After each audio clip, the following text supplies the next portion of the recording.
অনেক তো নিরামিষ পনির রেসিপি তোমরা বানিয়েছো, একবার আমার মতন এই পদ্ধতিতে জিরে আদা দিয়ে এই পনির রেসিপিটা বানিয়ে ফেলুন। নিরামিষ অসাধারণ টেস্টি হয় বন্ধুরা, যেই খাবে মাছ মাংসর খাওয়ার কথা মুখেই আনবে না, দুর্দান্ত টেস্টি হয়। নমস্কার বন্ধুরা, আশা করি সবাই খুব ভালো আছেন। তৃপ্তি রান্নাঘরে সবাইকে আমন্ত্রণ রইল। আজ আমি নিরামিষ পনির রেসিপি নিয়ে চলে এলাম। তার জন্য দেখো এখানে আমি 200 গ্রাম পনির নিয়েছি। আর পনিরটা দেখো আমি ছোট ছোট করে কেটে নিলাম, যেহেতু আমি রাতে পরোটার জন্য বানিয়েছিলাম। আর তোমরা যদি রাইসের সাথে খাও কিংবা পোলাওর সাথে, তাহলে কিন্তু পনির পিসটা তোমরা একটু বড় করবে, তোমাদের পরিমাণ মতো তোমরা কেটে নেবে। আর এখানে দেখো অফ ক্যামেরায় আমি দুটো আলু হলুদ ও লবণ দিয়ে মিডিয়াম আঁচে ঢাকা দিয়ে সুন্দর করে ভেজে নিয়েছিলাম। আর এখানে দেখো একটা মশলা করে নেব। আদা দিয়েছি, কাঁচা লঙ্কা, গোটা ধনে 1 চামচ, গোটা জিরে 1 চামচ, একটা বড় টমেটো অল্প জল দিয়ে পেস্ট করে নিয়েছি।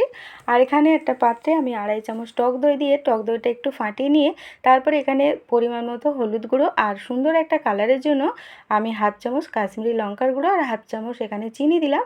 তো মশলাগুলো টক দইয়ের সাথে সুন্দরভাবে মাখিয়ে আমি রেডি করে নিলাম। আর যেহেতু এখানে টক দই দিচ্ছি, চিনিটা দিলে কিন্তু টেস্টটা সুন্দর আসে। আর কাঁচা লঙ্কায় তরকারিটা করছি, আর সুন্দর একটা কালার না হলে ভালো লাগে না দেখতে, তার জন্য আমি কাশ্মীরি লঙ্কার গুঁড়ো দিলাম। তোমরা চাইলে কাশ্মীরি লঙ্কার গুঁড়ো নাও দিতে পারো। আর এখানে পনিরগুলো ভাজার জন্য কড়ার মধ্যে তেল দিয়ে মিডিয়াম আঁচে হালকা আমি ভেজে নিলাম। এগুলো যদি বেশি তোমরা সফট করতে চাও, তাহলে হালকা উষুম গরম জলে 2-3 মিনিট কিন্তু পনিরগুলো ভেজে তোমরা ভিজিয়ে রাখতে পারো। যেহেতু পনিরটা ভালো, আমি কিন্তু আর গরম জলে ভিজালাম না। তো রান্না করার জন্য আবারও কড়ার মধ্যে তেল দিয়ে এখানে ফোড়ন দিয়েছি, শুকনো লঙ্কা, তেজপাতা আর 1/2 চামচ গোটা জিরে দিয়েছি। তো ফোড়ন থেকে সুন্দর একটা মিষ্টি গন্ধ বেরালে তারপর আমি পেস্টটা দিয়ে দেব। টমেটো, জিরে, কাঁচা লঙ্কা, গোটা ধনে, গোটা জিরে যে আমি মশলাটা পেস্ট করেছিলাম সেটা দিয়ে এখানে 3 থেকে 4 মিনিট আমি মিডিয়াম আঁচে সুন্দরভাবে কষিয়ে নেব।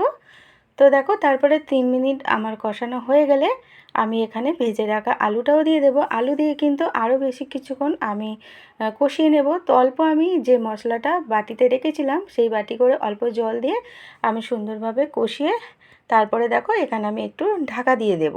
তো এভাবে কিন্তু রান্নাটা ঢাকা দিয়ে দিয়ে করলে, তো সবজি দিয়ে করলে সবজি বলো আলু বলো সিদ্ধও হয়ে যায়, আর মশলা থেকে কিন্তু খুব সুন্দরভাবে তেলও ছাড়ে। তো দেখো এখানে আলু দেওয়ার পরে আমি আরও 4 মিনিট সুন্দরভাবে কষিয়ে নিয়েছি। এখন গ্যাসের আঁচটাকে একদম কমিয়ে রেখে এখানে আমি টক দই, হলুদ গুঁড়ো আর কাশ্মীরি লঙ্কার গুঁড়ো আর চিনি দিয়ে যে মশলাটা করেছিলাম সেটা দিয়ে দেব। তো দিয়ে এখানে পরিমাণ মতো আমি লবণ দেব। আগে কিন্তু আমি লবণ দিইনি, আলু ভাজার সময় আমি লবণটা দিয়েছিলাম, সেই বুঝে তোমরা লবণটা দিয়ে দেবে। দিয়ে দেখো সুন্দরভাবে কষিয়ে নেব। দিয়ে অল্প এখানে আমি জল দিয়ে দেব। তো জলটা দিয়ে নাড়াচাড়া করে এবারে কিন্তু আমি গ্যাসের আঁচটা মিডিয়াম আঁচে রেখে দেব। তো যেহেতু টক দই দেওয়া, তার জন্য কিন্তু টক দই দেওয়ার সময় আমি গ্যাসের আঁচটাকে একদম কমিয়ে রেখেছিলাম। তো জলটা দিয়ে নাড়াচাড়া করে এখানে আমি 1 মিনিটের জন্য আবারও ঢেকে রেখেছিলাম। তো দেখো এভাবে কিন্তু ঢাকা দিয়ে দিয়ে রান্না করলে খুব সুন্দরভাবে কষানো হয়, আর তেলটা কিন্তু খুব সুন্দরভাবে ছেড়ে আসে। আশা করি তোমরা দেখে বুঝে গেছো। আবারও নাড়াচাড়া করে আমি আবারও এখানে 1 মিনিটের জন্য ঢাকা রেখেছিলাম। তো দেখো কতটা কিন্তু মশলা থেকে আমার তেল ছেড়ে গেছে, আর আলুটা কিন্তু আমার অনেকটাই সিদ্ধ হয়ে গেছে, যেহেতু আমি সুন্দরভাবে ভেজে নিয়েছিলাম হলুদ ও লবণ দিয়ে মিডিয়াম আছে। তো ভাজাটা দেখাইনি, ভিডিওটা অনেক বড় হয়ে যাওয়ার জন্য।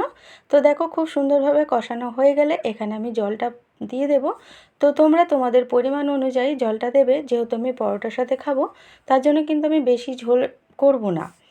তো তোমরা যদি রাইসের সাথে খাও তাহলে একটু ঝোলও রাখতে পারো। আর আলু দেখো আমি এখানে একটা আলু ভেঙে দেখিয়ে দিলাম, আলু কিন্তু আমার সিদ্ধই হয়ে গেছে। তো এখন আমি জলটা দিয়ে ঢেকে রেখে দেবো। গ্যাসের আঁচটা একদম কমিয়ে রেখে আমি ঢাকা দেবো, যাতে ঝোলটাও বেশি না মরে যায়, আর আলুগুলো বাকি যেটুকু সিদ্ধ বাকি সেটা কিন্তু সুন্দরভাবে সিদ্ধ হয়ে যাবে। তো 4 মিনিট পরে খুলে এখানে আমি পনিরটা দিয়ে দেব। পনিরটা দিয়ে আরও এখানে আমি বেশ কিছুক্ষণ ফুটিয়ে নেব। তাতে কিন্তু পনির মধ্যে মশলা ঝোলটা ঢুকে যাবে, তাতে পনিরগুলো সফট হবে। পনির কিন্তু সাথে সাথে দিয়ে তোমরা নামাবে না, তাহলে পনিরগুলো কিন্তু শক্ত থাকে। তো দেখো পনিরগুলো দিয়ে গ্যাসের আঁচটাকে একদম কমিয়ে রেখেছিলাম, যাতে ঝোলটাও না মরে যায়। আর পনিরটা দিয়ে আমি এখানে 3-4 মিনিট মতো রেখেছিলাম। তো এখন কিন্তু আমার রান্না শেষের দিকে। এখন আমি শাহি গরম মশলার গুঁড়ো দিলাম 1/2 চামচেরও কম, আর দিয়েছি আমি সামান্য ঘি। তো এইভাবে নিরামিষ রেসিপি একটু ঘি গরম মশলা দিলে কিন্তু টেস্টটা কিন্তু দুর্দান্ত হয়। এই রেসিপি দিয়ে তোমরা রুটি, পরোটা, লুচি মানে যা দিয়ে খাবে সেটাই কিন্তু অসাধারণ লাগবে। তো দুপুরে ভাতের সাথেও এই রেসিপিটা বানিয়ে নিতে পারো। এই রেসিপিটা যাকেই দেবে সেই কিন্তু প্রশংসায় পঞ্চমুখ হয়ে যাবে।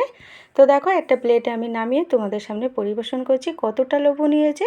আজকের ভিডিও যদি ভালো লাগে বন্ধুরা লাইক কমেন্ট শেয়ার করে দিও। নতুন বন্ধুরা ভিডিওটা দেখলে অবশ্যই সাবস্ক্রাইব করে পাশে থাকার অনুরোধ রইল।